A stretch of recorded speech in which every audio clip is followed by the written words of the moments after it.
Today we're going to talk a bit about one of what I believe is Christian in America's favorite hobbies. What is that?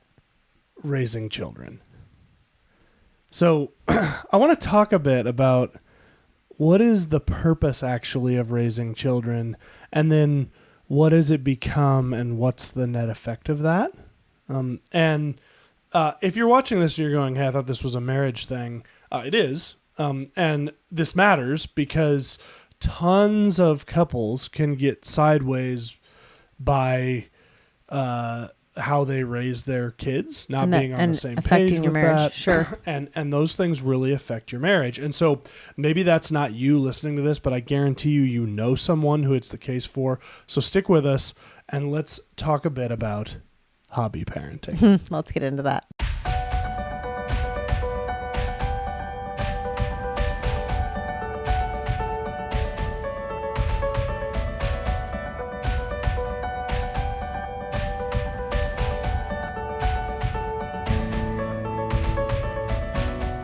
Before we get into today's episode, just wanted to remind you that in the description of the video below, we put links to all of our social media accounts. You can always reach us with questions or comments about this episode at marriagebydesignpodcast@gmail.com. And finally, if you want to support us financially, there is a link to be able to do so at the end of each of the descriptions of our videos. Now, let's get back to the show. Hi, everybody. I'm Nathan Warnock. I'm Andrea Warnock, and you've joined us for Marriage Monday on the Marriage by Design podcast. This is a time where we get to talk to you about God's design for marriage, what the Bible has to say about that, and then how we get to live that out practically.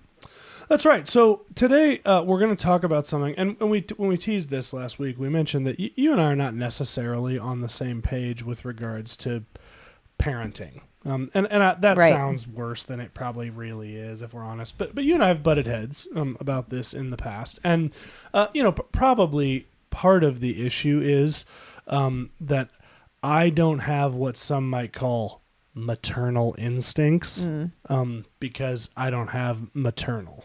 I have an outie, not an innie. Great. Thanks for clarifying that. So that I think that is some of it.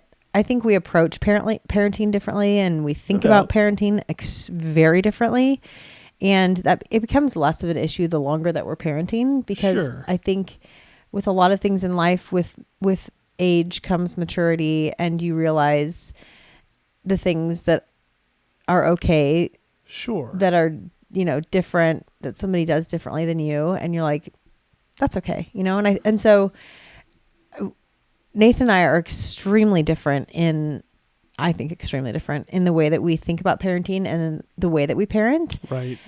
When we're together, we try to overlap well, but when we're apart, we're so different. Right. And there's a lot of we both appreciate the differences in a lot of ways. Right. But with maturity and with age has come just kind of like, I have I disagree with him sometimes on the way that he parents, and that's okay. Right. He's not doing anything that's harming our children. I'm not doing anything that's harming our children. It's just different, Yeah, I'm really glad you raised that, because if you joined us at all last week, you heard us have a conversation about hobbies, not parenting at all, just hobbies in general. And so this may seem like a weird transition from that, but I don't think it is. But I do think what you just said is really important. I want to come back to that here in a little bit. So for our conversation today, I want to talk really about three main kind of sections. One is what is actually the purpose of parenting. Mm-hmm. Two is, okay, if X is the purpose of parenting, then why do we do A, B, C, D, E, F, G, H, I, J, K, everything except X, right? And then why do we do any of those extra things as we're parenting our kids? For purposes of our definition today, anything not the purpose of parenting, I'm talking about as hobby parenting, right? So anything we're doing that's not, hey, this is God's purpose of giving us children, is an extra thing. Mm-hmm. And again, I'm certainly not saying those things are wrong. What I am saying is that we've come to a place, particularly in the Western culture, where that's sort of a hobby that's, well, it's just better than all the other hobbies. And so we excuse making that hobby of parenting an obsession, whereas we would not allow someone to make video games an obsession if that's their hobby, or whatever other woodworking, right? At some point people would be like, hey bro, stop woodworking and like go pursue your wife, right? But for some reason, when it comes to this idea of parenting, all ideas of balance and priority go completely out the window, in my opinion. And again, I'm not necessarily saying universally, because there's a weird dichotomy in this country too, whereas this episode is completely unrelatable to more couples than ever in human history, because more couples than ever in human history are deciding Choosing just simply not to parents. have kids. Yep. So what's the problem? Sorry, I'm dealing with a bit of a cold. So what's the problem then? You know who I'm finding really deals with this most? Women? Well, I mean, as couples, Me? what types of couples? Christian couples? Christian couples. Mm-hmm. The ones that ought to understand this the best struggle with this the most, and the net result is Christian marriages that are tanking because we've hobby parented ourselves into oblivion from a marriage standpoint. So I want to talk about what's parenting supposed to be. Why do we do the extras? And then what are the dangers of this idea of hobby parenting?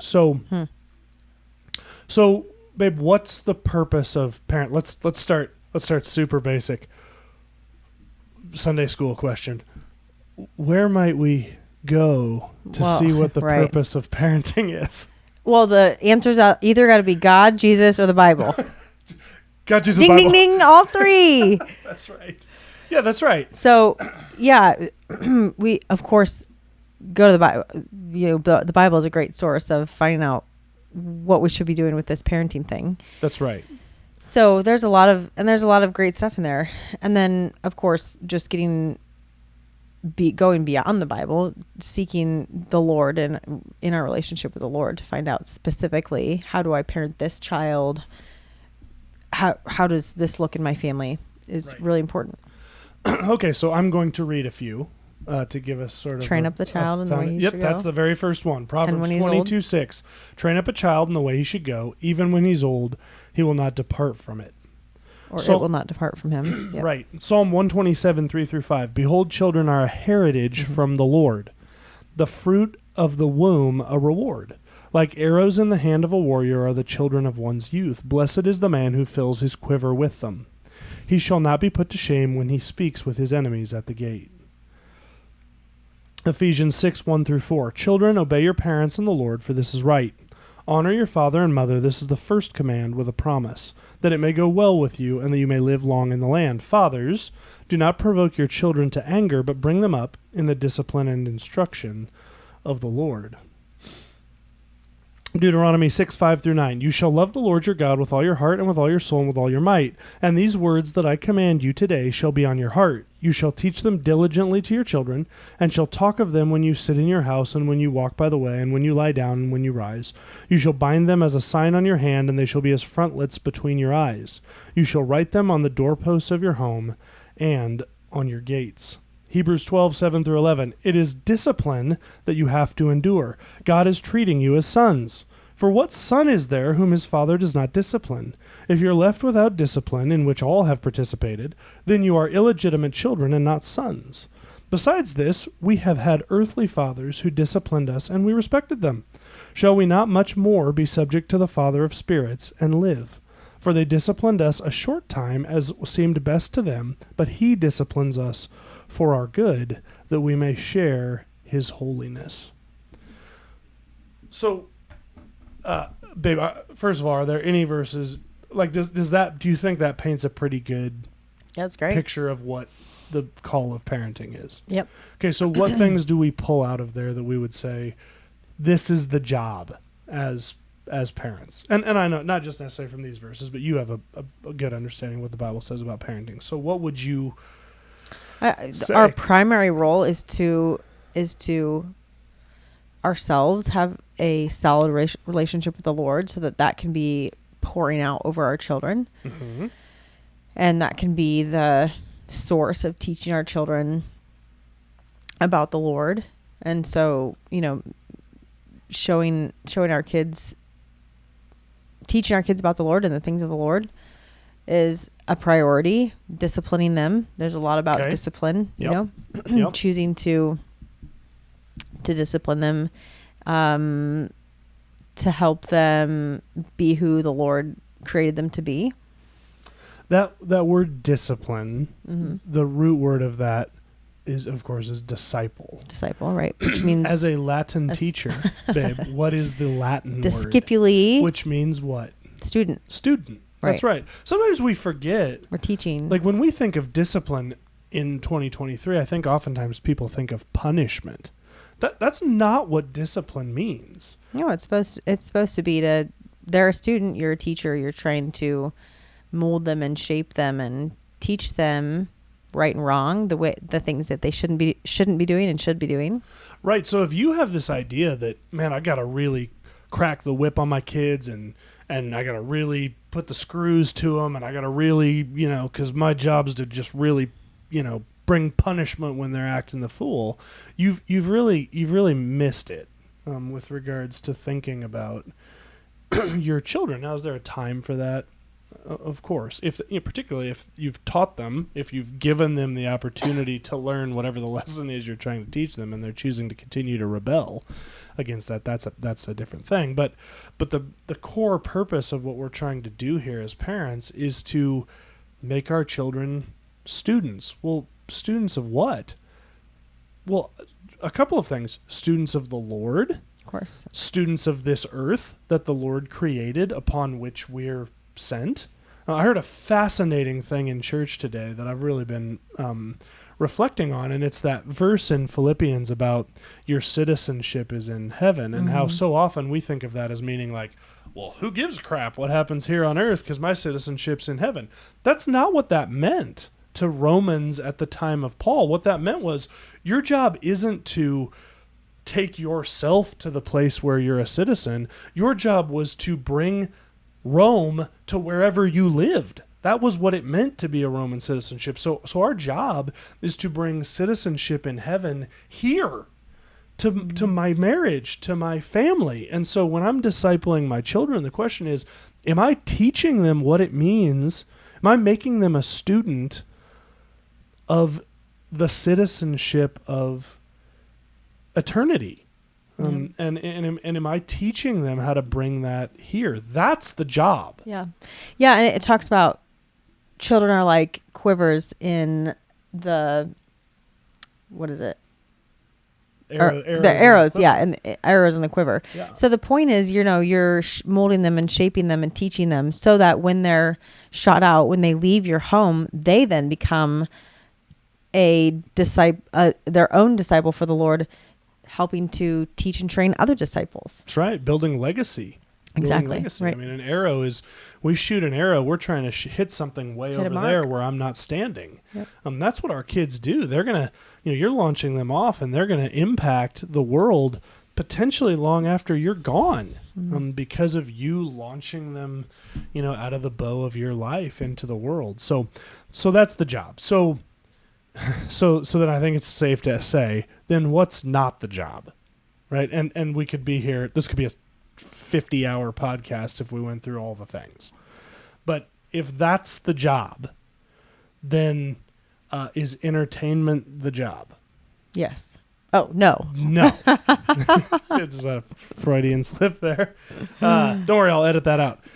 No, it's not the job. And the job is also not trying to make your children complete you. That's right. Yep, that's good. Make them your identity. Yep. Is the job to make them your friend? No. Is the job to... But hopefully that happens. Make them love you? No. Sorry, what was that? It's getting harder. Is the job to make them love each other? You can't make anybody love anybody, but the job is hopefully to teach them the importance of loving, respecting each other, of course. So is the job to make them No. love each other? Right. Right. No, but when what you said is completely love the Lord your right, God so I'm not, with all your heart, mind, soul, and strength, and love your neighbor as yourself. yeah, it is our job to teach them Right. that. Yeah, Right. that's exactly right. Is it your job to make sure your child is not the next Hitler? No, but goodness, we pray not. Okay, is it your job to make sure your child is the next LeBron James? Yeah. Or So Mike what Nathan's Trout getting or at, whatever. what Nathan's getting at is what is a really, really hard job of parenting, which is open-handed parenting and saying, "Hey, Lord, I'm going to do my job. I'm going to disciple them. I'm going to love them. I'm going to teach them about you, and I'm going to follow the things that you ask me to do. I'm not responsible for the outcome." Right. So then let me give you an opportunity to share, because this is an area where you and I, and again, I don't want to make it sound like this is like a fight we have. It's just an area where We're different. you and I don't do things the same. Mm-hmm. And I think you feel like I'm like an emotionless Neanderthal, and I feel like you're an enabler. And we butt heads on that from time to time, but we love each other. And again, we've, like you mentioned, as you've matured, you've realized I'm pretty much right, and you've kind of come back to where I'm at, which I appreciate. So then why do we do those things? Is it wrong to entertain our kids? No, of course not. So then why do we do it? Right? If that's not the purpose, because again, and you just showed me a fantastic video where a guy with Family Life was talking about families in third world cultures. Africa is what he was talking about. Yeah, where we can't, they're not taking their kids to the zoo, the children's museum, bounce houses, et cetera, because they're trying to figure out what I'm going to eat later. Why do we do those things then? As why do we hobby parent, right? Because that's what those things are. So why do we do them? And is there a positive to doing those things? I think that there's probably lots of reasons that lots of people do them. Okay. I'm bored sometimes. That's why I do them. Okay, so you go out and do things, whatever, because it's interesting for you to get out of the house. And sure, do those sometimes. things. That's fair. Yeah, I like to have. I enjoy a lot of times just I guess entertaining, if that's what you want to call it, entertaining my kids, because I'm entertained too, and because it makes for different experiences and different memories, and I think it's a great thing. Choosing to pour into my children doesn't mean that I've allowed them to take over my life.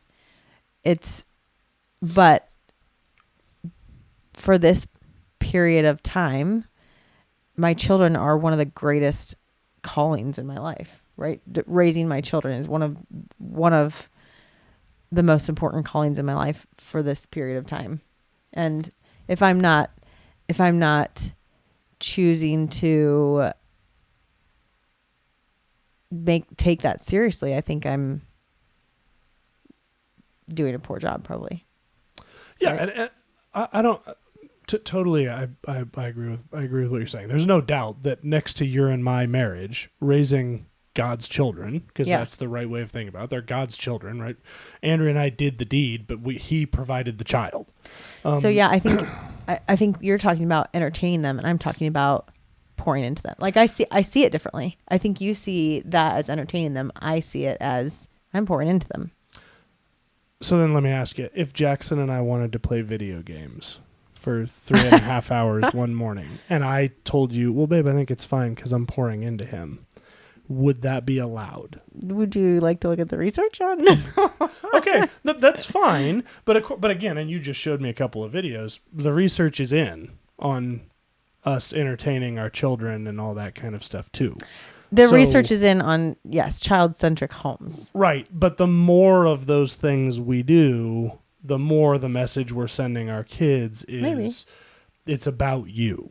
And again, and I'm trying to draw the connection here for everybody watching that, it was perfect that you said like, hey, sometimes I get bored. Why do you think people do any hobby that they do? Right. For entertainment. Yeah. And totally, whether our kids are a priority or not, which they absolutely are, And if I'm golfing all the time and not spending time with you or with our kids, the only difference there is I'm wrong twice. Yeah. Right? Because I'm blowing off two of my responsibilities. I think I see it as like, we do stuff together. So if I'm just spending time with somebody, so let's take this in a marriage context. If I'm just spending time around you, but I'm not pouring into our relation, like I'm not doing things to make memories or to have deep conversation or get to know you better, Sure. All that sort of thing, that doesn't make a relationship, and that doesn't make a priority either. So the way I see it with my kids is as I'm pouring into them, I'm choosing to have conversations with them. I'm choosing to, play games and play with them and what I guess, quote unquote, entertain, but I'm really just creating relationship. Yeah, I definitely can see the what you're saying there. At the end of the day, I think we just have to be so careful with. There's balance in all things, because I can't. That's right. I can't do that. I think where a lot of people go too far on one side is it's like, hey, I need to entertain my kids because otherwise they're going crazy or they're bored or whatever. So like that's not right. But I'm doing so much for my kids that I'm not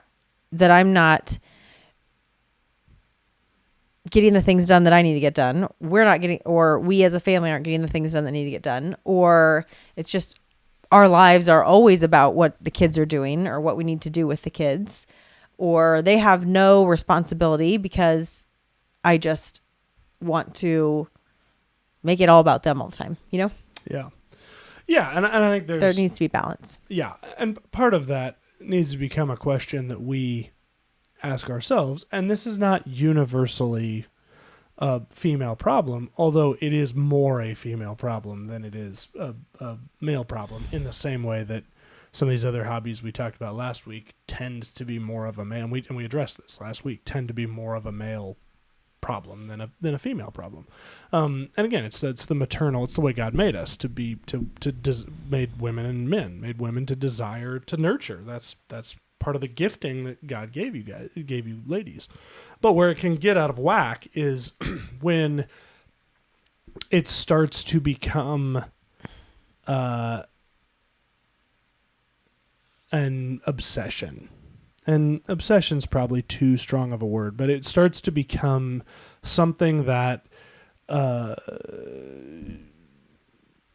by which you're giving up other things you ought to be paying attention to. And you and I have seen this in a lot of couples. In the same way we see women who get frustrated because they're married to someone who wants to play video games for hours on end and they just want them to hang out. There's a ton of guys that are in this really uncomfortable position where, I mean, if we just put it bluntly, they're jealous of their wife's relationship with their kids because they wish their wife would spend that kind of time, comfort, nurturing, and sweetness with them, and she doesn't. Mm-hmm. And so you've put your husband in this position where he's got this frustration, this jealousy that's creeping up, which is absurd, and he knows it's absurd because it's his children. Mm-hmm. And so he can't say anything. Because that sounds crazy saying that out loud, but it really becomes a painful thing. Yeah. And impacts his relationship with your children as well. Yeah. The other thing we see too is husband and wife are both involved in making it all about the kids. And so we're running here and there at all times for the kids stuff. Our weekends are filled with activities and sports and play dates and this and that and the other thing. And so on our evenings, and it's just all about the kids all the time. Yeah. This is something I did wrong early on with our oldest son, because I played baseball pretty competitively. And so I thought, well, I want him to have the opportunity to see if he wants to do that. And he did fall in love with it, which is great. I love that that's something he and I can bond over. But Competitive travel baseball in 2023 ain't the same as it was in when I was doing it. And it's craziness now. But So long ago, he doesn't even remember the years. That's exactly right. Back when I was young in like 2011. Yeah. But now we're kind of in it, and I don't want to rip that away from him. But I think he's coming around to seeing it that way too. But anyway, that is an area. My point in saying that is that's an area where I went wrong. It's not thinking about pursuing this thing for him, and I wasn't even doing it. A lot of dads can fall into this, like, oh, I'm gonna live out my baseball, football, basketball, soccer, etc. dreams through my child. I wasn't even falling into that category.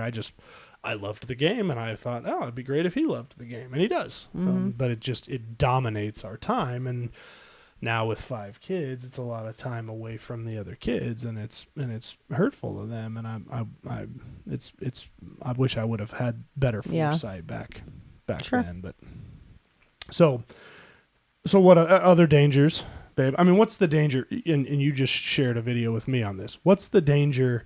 Like, what's the irony of allowing our homes to be child-centric homes? What's the net result of your relationship with your children, according to the research? Yeah, then they actually disrespect. They actually don't respect you. Right. They grow to not respect you, and they grow to be very irresponsible. I mean, not all of them, but they just don't have a sense of responsibility. That's right. It's a really interesting thing. It's almost like there was a creator with a plan, but children thrive on structure.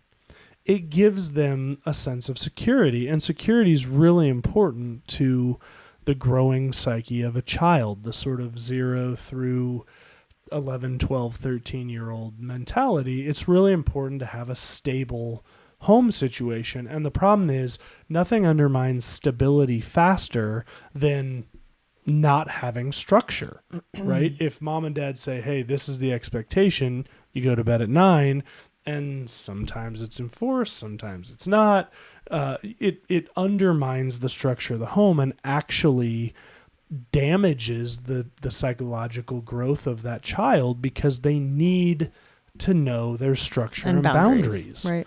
Because the world operates on structure and boundaries. It doesn't matter how often I argue with gravity. Mm-hmm. At no point is gravity going to go, fine, you can fly. Sure. Well, and the hard part too about having a child-centric home is that the world is not going to be your child-centric, right? So they get out in the world and realize, oh my gosh, this is not about me, and that's those kids really struggle a lot of times. Yeah, not to mention that you're inflicting them on some poor member of the opposite sex in a marriage, where it's definitely not about them, and man, that can really get sideways.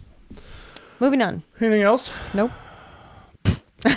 All right. I feel like we beat that. All right. So I would love to know you guys' thoughts on this. Do we as Christian parents have an obligation, a biblical obligation, to do some of these extra things, right? Do we have an obligation to entertain? Do we have an obligation to, here's another one I heard, do we have an obligation to make sure that our kids get the same as or better upbringing as we had when we were growing up? Is that something we have a moral obligation to do? Or is that something that's just nice to do? What does better look like? I think our obligation is to develop relationship, because you don't have moral authority if you don't develop relationship. So whatever that looks like to you, we should be developing relationships with our kids.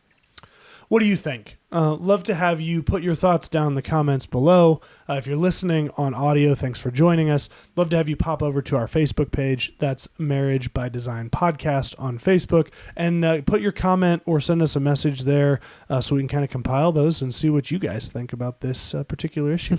Until then, guys, thank you so much for joining us. Appreciate you being here. Have an excellent Monday, and we'll see you in just a week. Remember, God is for your marriage.